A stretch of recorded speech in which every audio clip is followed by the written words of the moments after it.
Welcome to the Sarah Scoop Show. It's time to get the scoop with Sarah.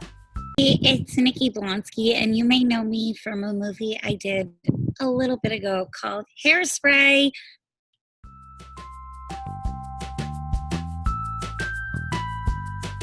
I would maybe get into acting. Acting in particular was growing up, I was in love with Mary Poppins, and I just knew that I wanted to do that, whatever that was. And then when I got older and discovered like musicals and my school shows, then forget it. I was bit by the acting bug, and that was it. Done. I had to act, and I started in my high school shows, and actually I got Hairspray while I was in high school. So one thing kind of led to another.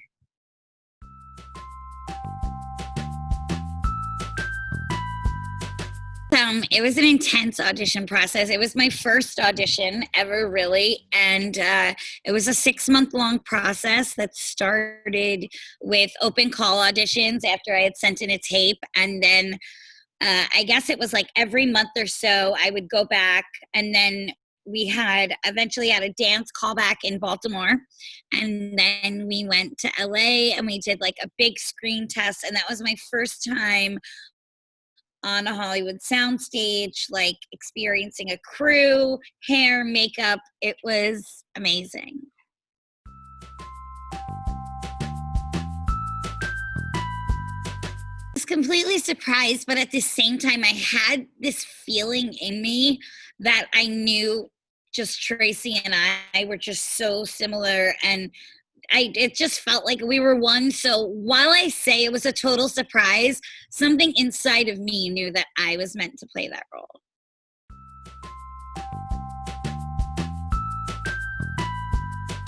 I want young girls and young boys, just young people in general, to realize that we're so much more than our outward appearance and our weight or our height or our size or any of our physical attributes. And the fact that people watched that and took that away from Tracy, they saw her passion and her drive and her willingness to do anything in the face of adversity to fight for equality. And I think Tracy showed people it's about the mark that you leave on this world, and not so much what you look like while you're in it. You know what I mean?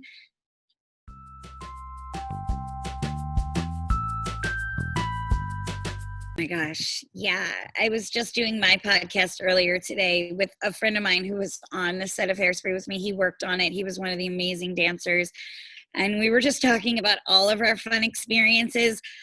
I think for me, some of the wildest ones were while we were filming, like late at night, whether it be while I was climbing through Penny's window or dancing with John out in the street, in our matching dresses. Just everything is just a memorable moment. I can tell you that I sit back at least 10 times a day and just think of just one fond memory after another.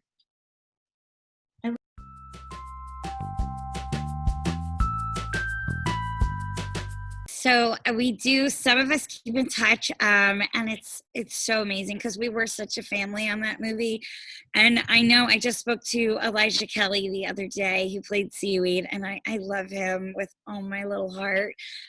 So good to chat with him. I speak to John most frequently out of the whole cast. We've kept in constant communication as in some of the raps. So it's really amazing to have somebody in my life who played my mom, but who is really there for me and supports me like a mom.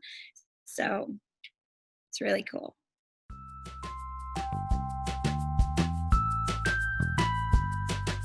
Okay. Yeah, I get that comment all the time. What was it like working with Zac Efron?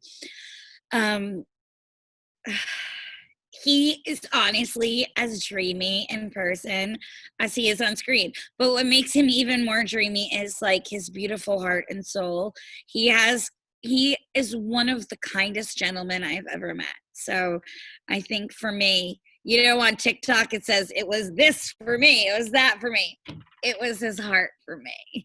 But I don't think Efron has a mean bone in his body. I don't even think he's capable of being mean. Like, he's the nicest, So I was very blessed that my first role was alongside him.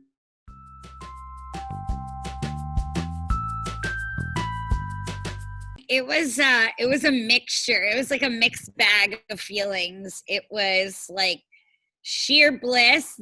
It was sadness that the movie was over. We were done filming. It was up on screen, but it was like such a proud moment as well. Like, we accomplished it and we all did it together. But then there was a feeling of, oh my God, the world's going to see this. And here we go. So it was a lot of feelings all at once. But I remember sitting there watching the movie for the first time. And I sat in between my mom and Queen Latifah. And my mom and Adam Shankman. And I was holding their hands. I sat between my mom and Queen at another premiere. And I just held their hands and I just sat there and cried. And I was like, I don't even know what's going on. Like, this can't be possibly real. But it was. I was watching it. So it was like watching my dream come true on screen after we filmed. So it was even just crazier.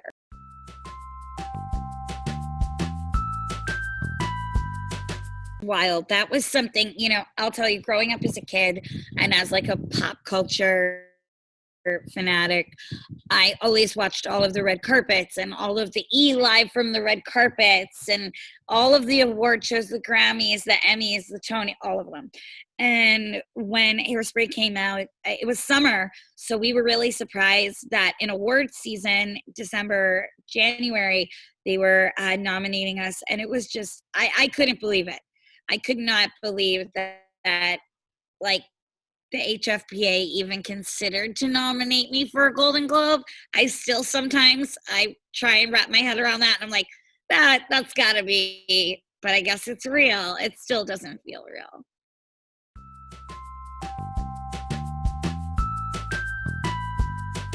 I think for me, the hardest part of for me with the dealing with that fame was just channeling it. I'm a person that like I have to channel my anxiety or my stress or whatever's going on in my life, and I just usually channel it into more work. And I think at that time it was like we had just worked on Hairspray and like I was building my career. So I think for me, that was the hardest thing, was like adjusting to like this new normal of being famous, but not necessarily like having a huge body of work to like rely upon. It's like, okay, this movie's coming out. It's coming out, and so it was waiting for Hairspray to be released. That was one of the hardest parts too. It was like waiting for the release date and then for it to like finally be out. And now here we are 14 years later.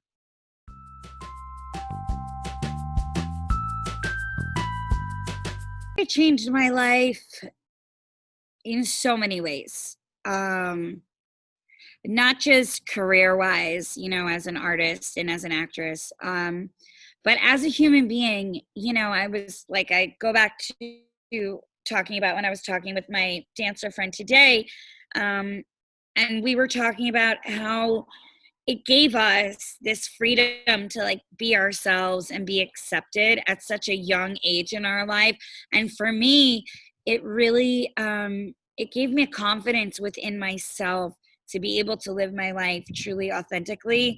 And after coming out this summer, it's never been more prevalent in my life, the message of Hairspray, like living your truth and just being who you are and spreading love and joy. And I think that's what it's done mostly for me, is given me like a renewed sense of self. As crazy as that sounds, like playing somebody else really got me in touch with who I am.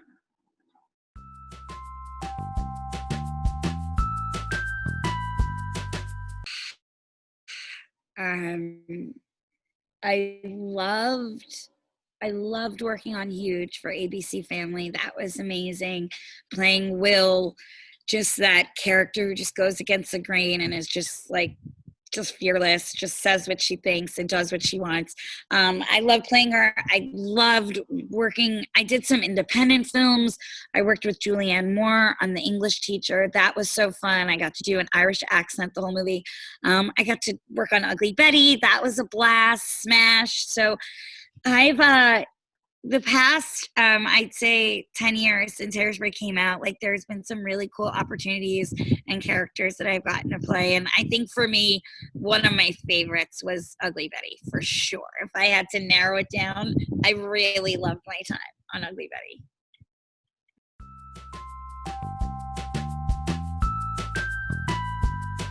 Totally scared. I was totally nervous. Absolutely. It's telling your biggest secret to the world. And, I realized that Tracy meant a lot to people and made a big influence on them.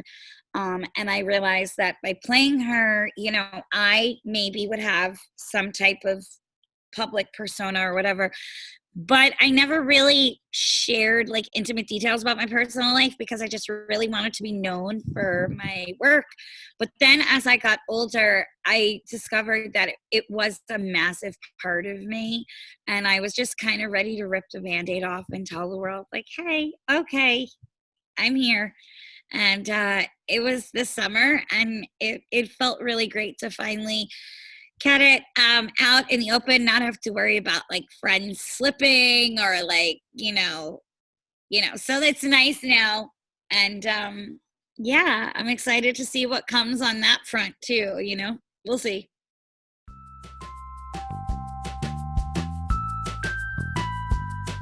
So we were sitting here, my publicist and I and my manager, and we have been like talking about like different ways we could come out, articles, stuff like that, magazines. And then my publicist and we send each other songs all the time. And she sent me that song. She's like, what if we did a TikTok? And I was like, yes, because I had been living on TikTok. I still do.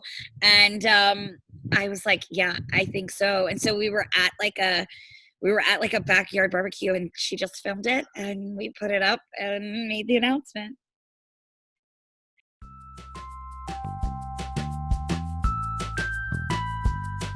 I'm in the dating scene. I'm not currently dating anyone, just seeing who's out there. Open to new experiences. I think for me, I would love to meet somebody, who gets me and who's on, an even playing field, and who's just open and honest and awesome.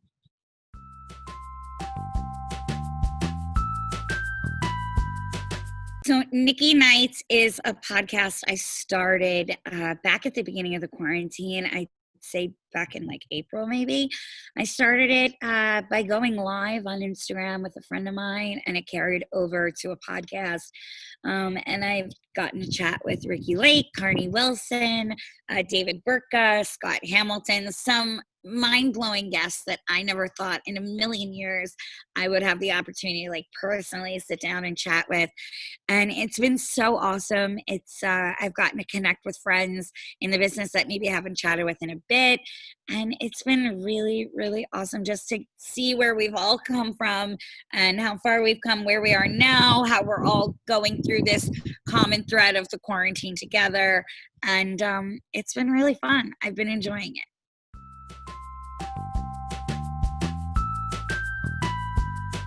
Share. It's always share. I mean, it always starts and ends with share. Everything in my world begins and ends with share. I would say share. There's like a top three. It's Cher, Angela Lansbury, and it's Patti LuPone. Yeah. Oh my gosh, Cher, are you kidding? She is somebody I've looked up to my entire life. She's somebody who whenever I need to pick me up, it's just, do you believe? Come on. I always believe.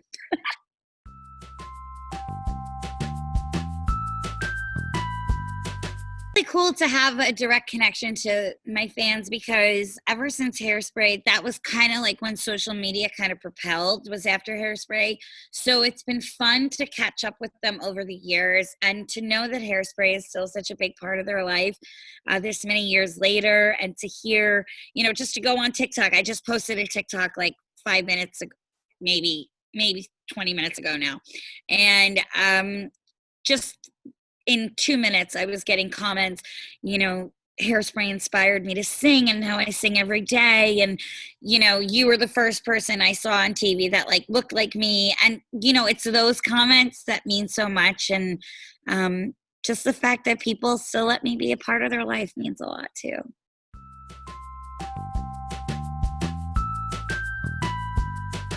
I actually have gotten into writing and producing as well. So I'm wearing a few new hats. It's not just acting anymore. I want to try it all. So I've started writing a screenplay for myself and a book as well, and working on my music. But mostly there is a movie that I'm getting ready to do, and I can't wait to get back to set. So that'll hopefully be starting within the next couple months, and we'll see what happens from there. But staying with the podcast, and that will be up every single week, and everybody can follow me on Instagram until then. And yeah. Thank you for watching The Sarah Scoop Show. Head to sarahscoop.com for more.